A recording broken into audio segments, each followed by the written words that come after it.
أهلا وسهلا بالجميع ومرحبا بجميع المتابعين، وبرحب بالمتابعين الجدد لقناتي.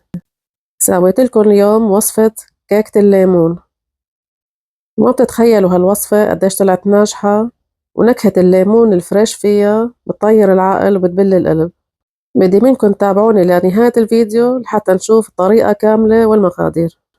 بسم الله نبدأ. بحتاج ل3 حبات من البيض، وتقريبا معلقة صغيرة من الفانيلا، وبيلزمني برش حبتين من الليمون. هون بهالوصفة لازم كتر برش الليمون، قد ما كان أكتر قد ما كانت الوصفة أطيب، مشان تبين نكهة الليمون بقلب الكيكة.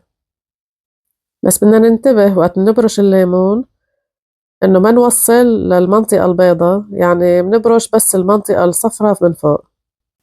كمان ضفت كوب ونص من السكر. طبعا الكوب أنا معيرته بالكوب 200 ميلي.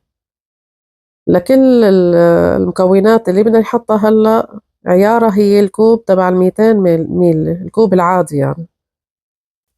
نخفق المكونات بالمضرب اليدوي، ممكن استعمال الخفاقة الكهربائية. وهلأ بدي أضيف تقريبا 100 غرام من الزبدة. طبعا الزبدة لازم تكون بحرارة الغرفة حتى نقدر إنه نخلطها مع المكونات وتنخلط معنا بسهولة. طبعا ممكن استخدام المضرب الكهربائي مثل ما حكيت، بس أنا عم ورجي اللي ما عنده مضرب كهربائي إنه ممكن يستعمل مضرب اليدوي. كوب حليب فاتر بحرارة الغرفة، وربع كوب من عصير الليمون ضفتن، وحركت المزيج مثل ما نكون شايفين. الحليب لازم يكون بحرارة الغرفة، لا بارد ولا سخن. وهلأ أجا دور إنه نضيف الطحين. بيلزمني لهالوصفة كوبين ونص من الطحين. بنخلن لأنه الأفضل إنه الطحين ينخل بأي وصفة كيك، بيعطي نتيجة أفضل. ومثل ما نكون شايفين الطحين بنضيفه بالتدريج، كل شوي بحط كمية بنخلها وبرد بعدين بحركن.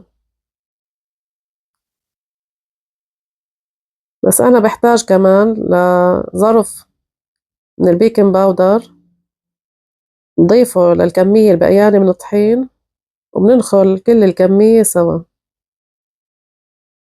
بهاي الطريقة.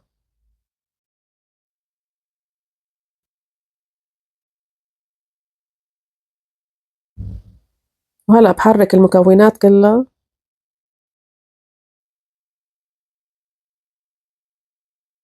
حتى ما يضل عنا أي تكتلات بالطحين.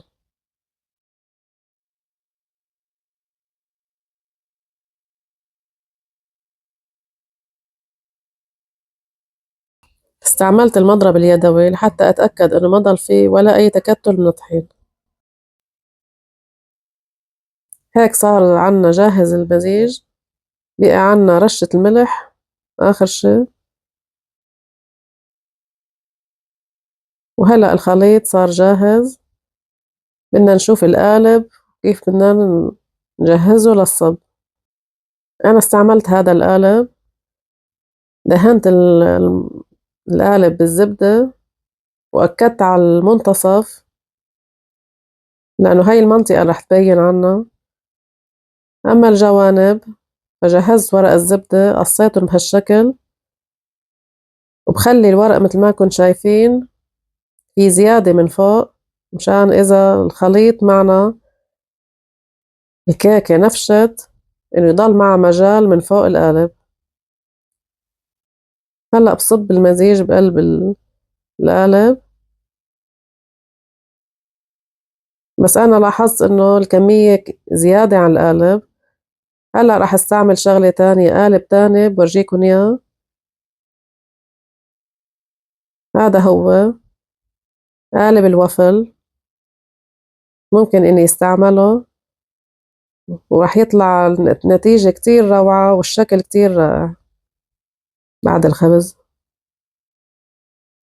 طبعا أنا داهنة القالب بالزيت قبل ما أصبه.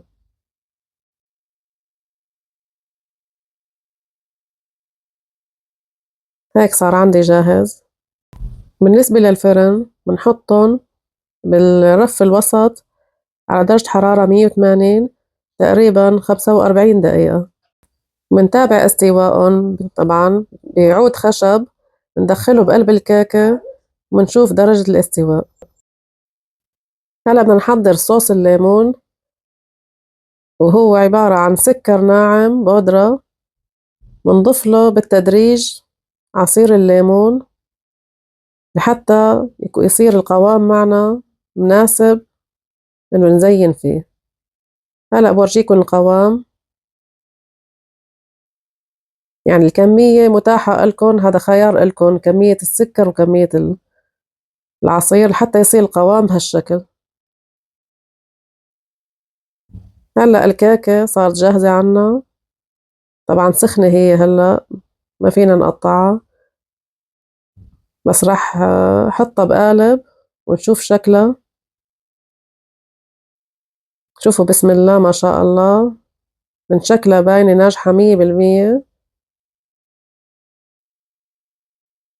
والريحة حكاية بالمطبخ، ريحة الليمون بتشهي، وصفة ناجحة ما شاء الله. شوفوا القوام والشكل. هلأ أنا بتركها لأنها سخنة ما فيني أتصرف فيها أبدًا.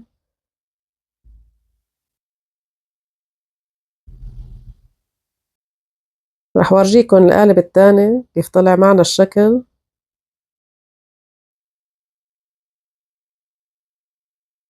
شوفوا ما شاء الله، فيكن تجربوها بهذا القالب وتزينوها بالفواكه المقطعة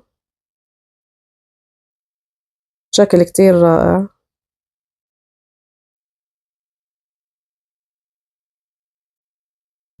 وهلأ بتركن ليبردوا، بعدين منزينن بالصوص ومنقطعن ومندوق.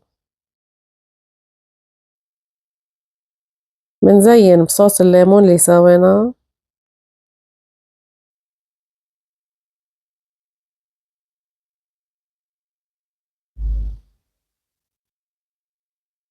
ممكن إنه نبرش ليمون كمان من فوق الكعكة، بيعطي شكل رائع ولون حلو.